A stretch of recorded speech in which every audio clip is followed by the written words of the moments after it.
ஆக்ரோஷம், ஆர்ப்பரிப்பு, தடியடி என விறுவிறுப்புக்கு பஞ்சமில்லாமல் நடந்து முடிந்தது பாலமேடு ஜல்லிக்கட்டு போட்டி.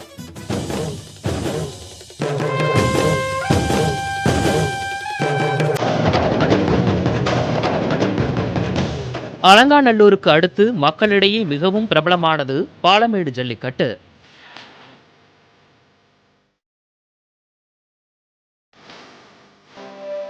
காலை 8:30 மணி அளவில் போட்டி தொடங்க பாலமேடு மகாலிங்கசாமி காளை முதலில் வாடிவாசல் வழியே சீறி பாய்ந்தது.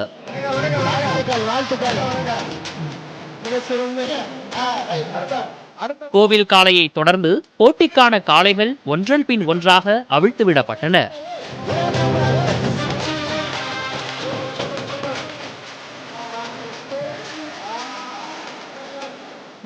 வீரர்களை உற்சாகப்படுத்தவும் தங்கள் காளைகள் வெற்றி பெறுவதை கொண்டாடவும் தடுப்புகளை மீறி கூட்டம் கூடியதால் காவல்துறையினர் லேசான தடியடி நடத்த வேண்டிய சூழலும் உருவாகியது.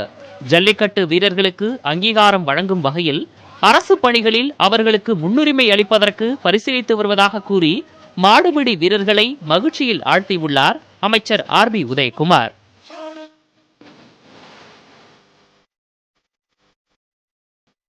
மாடுபிடி வீரர்கள் இளைய சமுதாயம், ஒட்டுமொத்த இளைய சமுதாயத்திற்கும் வேலை வாய்ப்புகளை உருவாக்குவதற்காகத்தான் தொழில் முதலீடுகளை இந்த கோவிட் காலத்திலே கூட இந்தியாவிலேயே அதிக முதலீடுகளை ஈர்த்தவர் நம்முடைய மாண்புமிகு முதலமைச்சர் அம்மாவின் அரசு.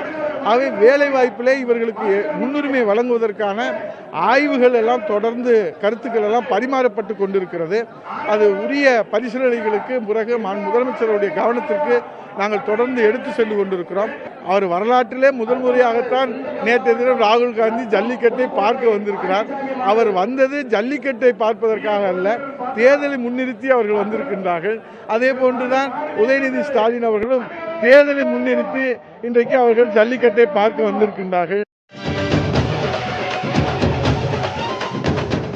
4 மணிக்கு போட்டி நிறைவடைவதாக திட்டமிட்டிருந்த நிலையில் கூடுதலாக அரை மணி நேரம் ஒதுக்கப்பட்டது.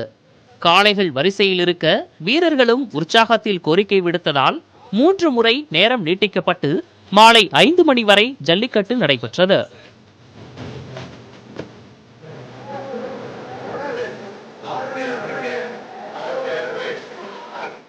மதுரை கருப்பாயூரணியைச் சேர்ந்த கார்த்திக் 18 காளைகளை அடக்கி முதலிடம் பிடித்தார்.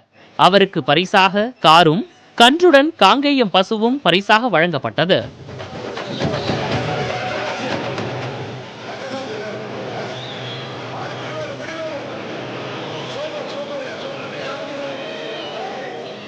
புதும்புவைச் சேர்ந்த பிரபாகரன் 17 காளைகளை தழுவி 2ஆம் இடம் பிடித்தார். மேட்டுப்பட்டியைச் சேர்ந்த கார்த்திக்கு 3ஆம் இடம் கிடைத்தது.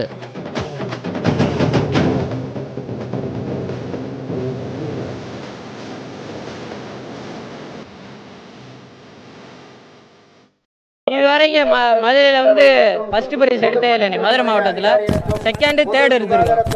முதல் தடவையாக இப்போ தான் ஃபர்ஸ்ட் எடுக்கிறோம். இது ரொம்ப சந்தோஷம். எங்களுக்கு மாடு பிடிக்கிற எங்களுக்கு இந்த எடப்பாடி ஐயா ஒரு கவர்மெண்ட் வேலை வாங்கி கொடுத்தா நல்லா இருக்குது. என்னென்ன கஷ்டப்படுறோம், எப்போ சின்ன வயசுல இறந்துட்டாங்க, பூரா ஏழ்மையில தான் மாடு பிடிக்கிறோம். பொதும்பு பிரபாகரன். நான் போன வருஷம் நான் தான் இங்கே ஃபர்ஸ்ட் பிரைஸ் வாங்கினேன். இந்த வருஷமும் நான் தான் ஃபர்ஸ்ட் பிரைஸ். ஆனால் அவங்க சொல்கிறாங்க நீ செகண்ட் பிரைஸ் அப்படின்னு சொல்லி.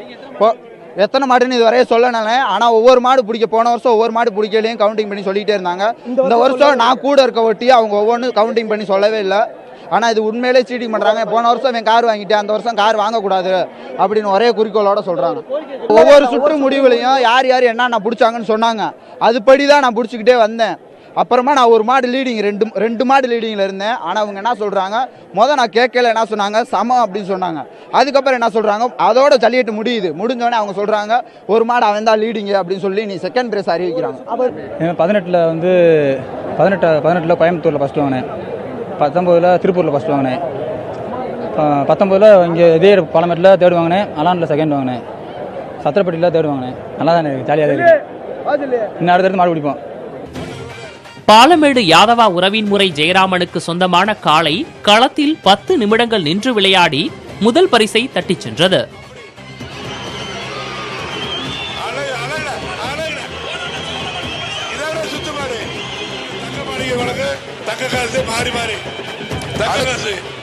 ஆமா கடைசி நேரத்துல டைம் ஆகி போச்சு அவுக்க முடியாதுன்னு நினைச்சோம். கடைசியில ஒரு 5 நிமிஷத்துல சொல்லிக்கிட்டு இருக்கும்போது எனக்கு ரொம்ப இதா இருந்தது.